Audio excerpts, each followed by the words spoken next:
শুরুতে জানিয়ে দিব, পিরোজপুরে হিন্দুদের উপর হামলার নির্দেশ দিয়েছে স্বেচ্ছাসেবক লীগ নেতা, অডিও ভাইরাল। জানিয়ে দেব, 17 বছরের জঞ্জাল 17 দিনের সমাধান হবে না বলছে আলাল। এদিকে পানি নিয়ন্ত্রণ করে ভারত প্রতিবেশী দেশের স্বার্থ ক্ষুণ্ণ করেছে বলছে ইসলামী ছাত্র শিবির।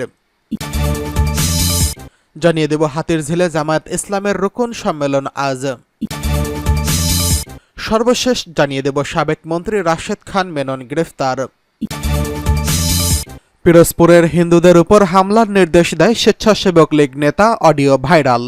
পিরোজপুরের নজিরপুর উপজেলায় হিন্দুদের উপর হামলা এবং তাদের বাড়িঘর, দোকানপাট ভাঙচুর এবং অগ্নিসংযোগের নির্দেশ দিয়েছিলেন স্বেচ্ছাসেবক লীগ নেতা রাজীব সামাদ্দার। তার নির্দেশ দেওয়ার একটি অডিও ক্লিপ এরই মধ্যে ভাইরাল হয়ে গিয়েছে। রাজীব উপজেলা সদর ইউনিয়নের স্বেচ্ছাসেবক লীগের সভাপতি এবং ওই ইউনিয়ন পরিষদ 1 নং ওয়ার্ডের সদস্য। তিনি একই ইউনিয়নের কবিরাজ বাড়ি গ্রামের অনিল সামাদ্দারের ছেলে। ভাইরাল হওয়া অডিও সূত্রে জানা গেছে, রাজীব উপজেলা সদর ইউনিয়নের কলাতলা গ্রামের বিএনপির কর্মী কাইয়ুম শেখ কবিরাজ বাড়ি এবং স্থানীয় হরিপাগলা গ্রামের হিন্দুদের দোকানপাটে হামলা ও অগ্নিসংযোগের নির্দেশ দিয়েছেন। ওই নির্দেশের কথোপকথন গত কয়েকদিন ধরে ফেসবুক সহ বিভিন্ন সামাজিক যোগাযোগ মাধ্যমে ভাইরাল হয়েছে। যদিও এই অভিযোগ অস্বীকার করেছেন রাজীব সামাদ্দার। তিনি জানান, ওই কথোপকথন তার নয়, তাকে ফাঁসাতে সুপার এডিট করা হয়েছে।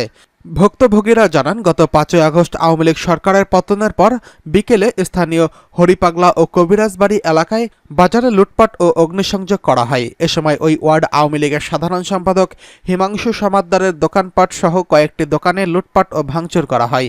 এ সময় মারধর করা হয় ব্যবসায়ী হিমাংশু সামাদ্দারকে। 17 বছরের জঞ্জাল 17 দিনে সমাধান হবে না বলছে আলাল। অন্তর্বর্তীকালীন সরকার ক্ষমতায় বসার পর বিভিন্ন দাবি দেওয়া নিয়ে যারা আন্দোলন করছেন তাদের উদ্দেশ্যে বিএনপি চেয়ারপারসনের উপদেষ্টা অ্যাডভোকেট সৈয়দ মোয়াজ্জেম হোসেন আলাল বলেন, 17 বছরের জঞ্জাল 17 দিনে সমাধান হবে না। প্রেস ক্লাবে আগে বসছিলেন, 2 দিন পর পিটিয়ে উঠিয়ে দেওয়ার পর শেখ হাসিনার ছবি নিয়ে জয় বাংলা স্লোগান দিতেন। এসব আমরা দেখেছি। বিএনপি যেখানে সময় দেওয়ার কথা বলছে, আপনারা এত চাপ কেন সৃষ্টি করছেন?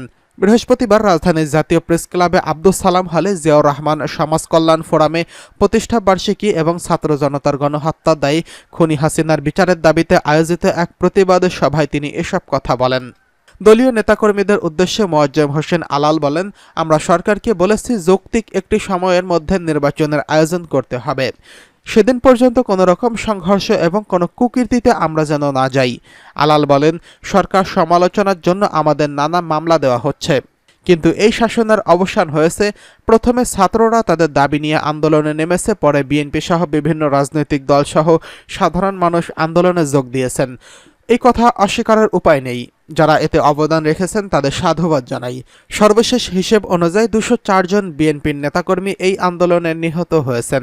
তিনি আরও জানান, পিলখানা হত্যাকাণ্ড, শাপলা চত্বরের গণহত্যা, হোলি আর্টিজানের গণহত্যা এবং শোলাকিয়ার গণহত্যা, সাগররণী হত্যাকাণ্ড থেকে শুরু করে এমন কোনো হত্যাকাণ্ড কর্মকাণ্ড নেই যা বিগত দিনে সরকার করেনি। হিন্দু, মুসলমান, বৌদ্ধ, খ্রিস্টান সবাইকে নির্যাতন করেছে। সাঁওতালদের জায়গার জন্য ঘরবাড়ি জ্বালিয়ে দেওয়া হয়েছে।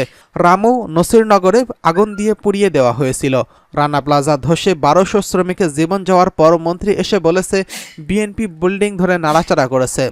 শেখ হাসিনা এমনভাবে কথা বলতো যে তার মতো দাম্ভিক আর এই দুনিয়াতে নেই। চট্টগ্রামে গিয়ে জনসভায় বলেছিলেন, আওয়ামী লীগের নেতারা কি শাড়ি চুরি পরে বসে থাকেন নাকি? একটা লাশ পড়লে 10টা লাশ পড়তে হবে। প্রধান অতিথির বক্তব্যে বিএনপি চেয়ারপারসনের উপদেষ্টা আবুল খায়ের ভূঁইয়া বলেন, একটি স্বাধীন সার্বভৌমত্ব রাষ্ট্রের জন্মগ্রহণ করা সত্ত্বেও এতদিন আমরা স্বাধীনভাবে আমাদের মতামত প্রকাশ করতে পারতাম না। ছাত্র জনতার আন্দোলনে যারা শহীদ হয়েছেন তাদের শহীদি মর্যাদা দিতে হবে।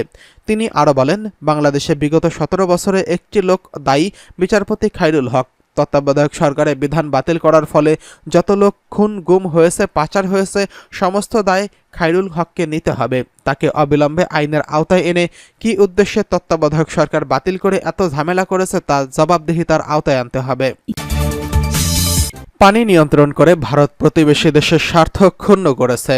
বাংলাদেশ ইসলামী ছাত্র শিবিরের কেন্দ্রীয় সভাপতি মঞ্জুরুল ইসলাম বলেছেন, অভিন্ন নদীগুলোর পানি নিয়ন্ত্রণের মাধ্যমে ভারত প্রতিনিয়ত প্রতিবেশী দেশের স্বার্থ ক্ষুণ্ণ করে যাচ্ছে, যার যৌক্তিক মীমাংসা হওয়া উচিত। কুমিল্লার ১৪ গ্রামে বন্যা কবলিত এলাকায় আশ্রয় কেন্দ্রে পরিদর্শন ও দুর্গতদের মাঝে খাবার বিতরণকালে তিনি এই কথা বলেছেন। মঞ্জুরুল ইসলাম বলেন, বাংলাদেশের প্রসঙ্গে একের পর এক ন্যাক্কারজনক ভূমিকায় অবতীর্ণ হচ্ছে ভারত। অভিন্ন নদীগুলোর পানি নিয়ন্ত্রণের মাধ্যমে প্রতিবেশী দেশের স্বার্থ ক্ষুণ্ণ করে যাচ্ছে প্রতিনিয়ত। শুকনো মৌসুমে পানি আটকে রাখা, ভরা মৌসুমের পূর্ব ঘোষণা ছাড়াই পানি ছেড়ে দিয়ে বাংলাদেশের মানুষকে বিপদে ফেলা কোনোভাবেই কাম্য নয়। এর যৌক্তিক মীমাংসা হওয়া উচিত। আশা করি সরকার এর কার্যকর উদ্যোগ গ্রহণ করবে। ভারতের ত্রিপুরায় গোমতী নদীর উজানের ডাম্বর বাঁধ খুলে দেওয়ায় পাহাড়ি ঢল ও কয়েকদিনের টানা বৃষ্টিতে দেশের বেশ কয়েকটি জেলায় দেখা দিয়েছে ভয়াবহ বন্যা। ফেনী, লক্ষ্মীপুর, নোয়াখালী, সুনামগঞ্জ, হবিগঞ্জ, মৌলভীবাজার, কুমিল্লা, চট্টগ্রাম, খাগড়াছড়ি জেলায় লাখ লাখ মানুষ পানিবন্দী হয়েছেন। বিচ্ছিন্ন হয়ে পড়েছে বিদ্যুৎ, নেই মোবাইল নেটওয়ার্ক, ভেসে গেছে ঘরবাড়ি এবং গবাদি পশু। এখন পর্যন্ত ৮ জন নিহত হওয়ার খবর পাওয়া গেছে। এদিকে হাতিরঝিলে জামায়াত ইসলামের রুকন সম্মেলন আজ। ছাত্র জনতার যুগপৎ আন্দোলনের বিজয়কে টেকসই এবং অর্থবহ করতে দলমত নির্বিশেষে জাতীয় ঐক্য প্রতিষ্ঠায় জামায়াত ইসলামের রুকনদের কার্যকর ভূমিকা রাখার আহ্বান জানিয়েছে বাংলাদেশ জামায়াত ইসলামের কেন্দ্রীয় নির্বাহী কমিটির সদস্য এবং ঢাকা মহানগর উত্তরের আমির মোহাম্মদ সেলিমউদ্দিন।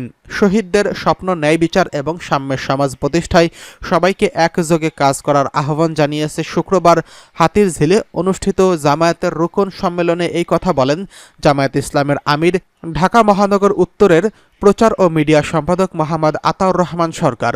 তিনি আজ সকালে রাজধানীর মগবাজারে আল ফালাহ মিলনায়তনে বাংলাদেশ জামায়াত ইসলামের ঢাকা মহানগর উত্তরের হাতিরঝিল অঞ্চল আয়োজিত এক রুকন সম্মেলনে প্রধান অতিথির বক্তব্যে এসব কথা বলেন। কেন্দ্রীয় মজলিসের শুরা সদস্য এবং জোন পরিচালক হেমায়েত হোসাইনের সভাপতিত্বে এবং ঢাকা মহানগর উত্তরের মিডিয়া প্রচার সম্পাদক সহকারী জোন পরিচালক মোহাম্মদ আতাউর রহমানের পরিচালনায় অনুষ্ঠিত সম্মেলনে দারসুল কোরআন পেশ করেন ড. মাওলানা হাবিবুর রহমান। এদিকে সাবেক মন্ত্রী রাশেদ খান মেনন গ্রেফতার। বাংলাদেশ ওয়ার্কার্স পার্টির সভাপতি ও সাবেক মন্ত্রী রাশেদ খান মেননকে গ্রেফতার করেছে আইনশৃঙ্খলা রক্ষাকারী বাহিনীর সদস্যরা।